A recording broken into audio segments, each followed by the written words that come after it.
생각지도 못했는데 돌연 이토 히로부미가 소환이 됐습니다. 갑자기 이 이름이 등장합니다. 지금 기사예요. 보겠습니다. 한국은행 머릿돌 이토 히로부미가 썼다. 지금 서울 소공동에 한국은행 본관이 있어요. 지금 저 화폐 박물관으로 쓰고 있는데 이게 사실 사적이죠. 이제 어떤 보호의 가치가 있는 건물로 지정이 됐는데 거기에 보면은 머릿돌이 있습니다. 정초석이라고도 부릅니다. 그리고 그 머릿돌에 여기 사진 보겠습니다. 이 사진입니다. 이죠. 첫 번째 사진. 여기 사진 잡. 이 사진에 정초 이렇게 이쪽 붙어 있습니다. 정초라고 써여 있습니다. 근데 그동안 이 필체가 누가 쓴 건가? 이게 누가 쓴 글을 이렇게 새긴 거잖아요. 이걸 놓고 여러 가지 얘기가 있었는데 알고 보니까 이토 히로부미입니다. 이토 히로부미. 우리에게는 좋은 기억으로 남아있는 일본인이 아니잖아요. 우린 굉장히 원망스러운 일본인 중에 하나잖아요.근데 이토 히로부미가 썼다는 걸로 지금 밝혀졌습니다. 그 내용입니다.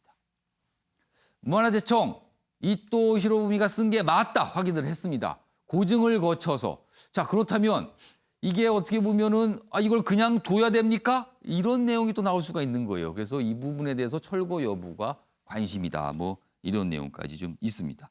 자 이와 관련된 영상이 준비되어 있습니다. 확인해 보겠습니다. 이 건물의 정초석은 이토 히로부미의 친필을 가져다가 써서 왼쪽 코너 하단에 놓아놨다라고 이야기를 해놨습니다. 이거 보면은 조선은행이 자랑을 했어요. 이토 히로부미가 와가지고 정초석을 썼고 그것을 조선은행의 왼쪽 코너 하단에 놨다. 이보다 확실한 증거가 있겠습니까? 네, 지금 의원님께서 주신 걸 보니까 저희가 지금 갖고 있는 자료에서는 정초 옆에 썼다는 그게 이제 지워져 있었는데요. 긁어서 여기 보니까 확실하게 제가 드러난 걸 볼 수 있습니다. 다만 지금 이게 사적이기 때문에 현상 변경 어쨌든 허가가 난 다음에 한국은행 쪽의 의견을 듣고 박물관에 유치한다든가 여러 가지 방안들을 한번 고려해서 의논해 보겠습니다. 서해에서 나타나는 그 특징이 있거든요. 사람으로 말하면 코, 눈, 머리 그런 특징이 딱 들어맞더라고요. 자 기사 좀 다시 보겠습니다. 자 지난 10일 국정감사에서 정용기 민주당 의원이 이거에 문제 제기를 한 거예요. 그때 당시 문제 제기가 뭐였냐면요. 당시에 조선은행이 1918년에 발간한 영문 잡지가 있는데 그 영문 잡지 안에 이 정초석의 이 글자 이토 히로부미가 썼다 이런 내용이 있다는 걸 찾은 겁니다. 그래서 이걸 갖고 문제 제기를 한 거죠. 어떻게 된 건지 그 이후에 조사가 이루어졌습니다. 그런데요. 이번에 결정적인 증거 중에 하나로 된 게 뭔가면요. 이거는 정초석에 쓰여 있는 글자잖아요. 그 옆에 거 보겠습니다. 여기 보면 일본의 한 도서관에 보관돼 있던 이토 히로부미의 글씨입니다. 보세요. 이 글씨와 이 글씨를 보세요. 똑같습니다. 그러니까 이토 히로부미가 쓴 게 맞다라는 거죠. 지금 그게 확인이 된 겁니다. 자 윤영걸 전 대표님하고 박시환 교수님께 똑같은 질문 드릴게요. 이거 어떻게 해야 되죠? 철거해야 됩니까? 아니면 이걸 다른 방식으로 어떻게 해결해야 됩니까?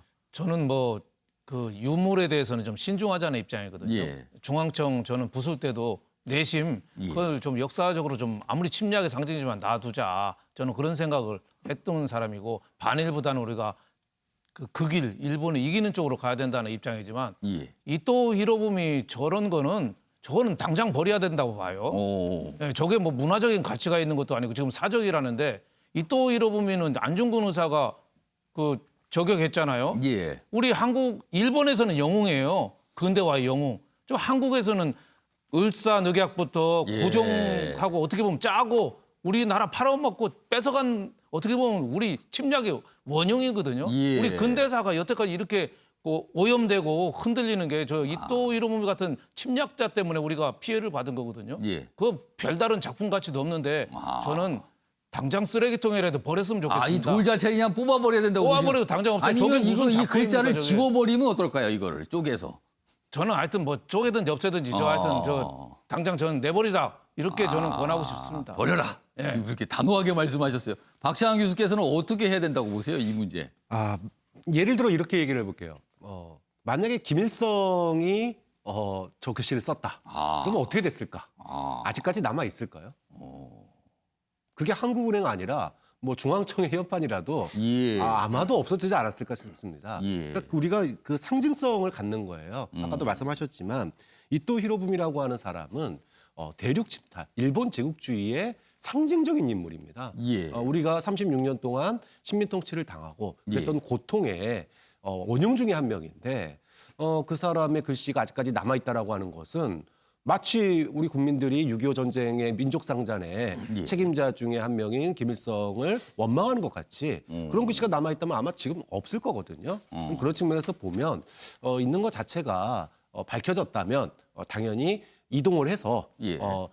일본의 식민 통치가 우리에게 이런 여파를 남았다라고 하는 우리가 그 길의 어떤 교재로 쓰일 수는 있겠지만 예. 현판으로 남아 있는 것, 정조석으로 남아 있는 것 자체는 문제가 있다고 봅니다. 이 기사 끝부분에 앞으로 남은 절차가 좀 설명이 돼 있어요. 자, 문화재청이 이제 확인을 한 거잖아요. 문화재청은 고증 결과를 서울시와 한국은행에 통보할 예정이다. 이후 한국은행이 안내판 설치나 정초 글 삭제 등 문화재 현상 변경, 그렇죠. 뭔가 조치가 지금 현상 변경인 거죠. 이 현상 변경 허가를 신청하면 문화재청은 문화재위원회 심의를 거쳐 관리 방안을 마련할 계획이다. 일단 한국은행이 뭔가 결정을 해야 되고 문화재위원회에서 뭔가 심의하는 이런 절차가 있다. 여기서 뭐 철거인지 뭔지 이런 걸 결정할 수 있다라고 또 설명이 돼 있습니다. 아무튼 갑자기 정초석에서 이토 히로부미가 소환이 됐습니다. 그래서 좀 주목을 끈 기사가 됐습니다. 자, 다음도 좀 눈길을 잡은 내용입니다. 여기 보시면요. 이 북극곰으로 보이는데 뭐 하는 걸까요? 지금 북극곰들이요. 뭐 차가 있는데 막 차에 오르고 내리고 막 그러네요. 내용 좀 보겠습니다. 먹을 것 좀 줘요. 구걸하는 북극곰 가족이다. 쓰레기 트럭 막은 영상이 화제가 됐습니다. 얼마나 배가 고팠으면 가는 쓰레기차를 올라타서 뭔가를 뒤지는 모습이 포착이 됐다고 합니다. 안타까움을 표명하는 목소리가 있다고 합니다. 자, 그럼 이 영상 확인해 보겠습니다. 자, 여기 보시면요. 저 트럭이 쓰레기를 싣는 트럭입니다. 그런데 북극곰들이 그 옆에 가서 막 올라갑니다. 냄새도 맡고 그러죠. 근데 지금 보니까요. 트럭에 쓰레기가 많지 않은 것 같아요. 그러니까 별다른 먹을 거 없어 보입니다만 저렇게 오르고 있습니다. 알고 보니 배가 고파서 그러고 보니까 북극곰들이요. 북극곰 치고는 좀 말랐습니다. 이런 모습이 포착이 되고 동영상이 널리 알려지면서 이렇게 기사로까지 좀 다뤄지고 있습니다. 안타깝습니다. 이 내용이 이렇습니다. 지구온난화가 현재 속도로 진행이 되면 북극곰이 2100년에는 멸종될 거다. 그러니까 이게 굶주리고 있는 거죠. 굶주린 것뿐만 아니라 북극곰의 서식처가 줄어들고 있다. 이런 현상도 나타나고 있습니다.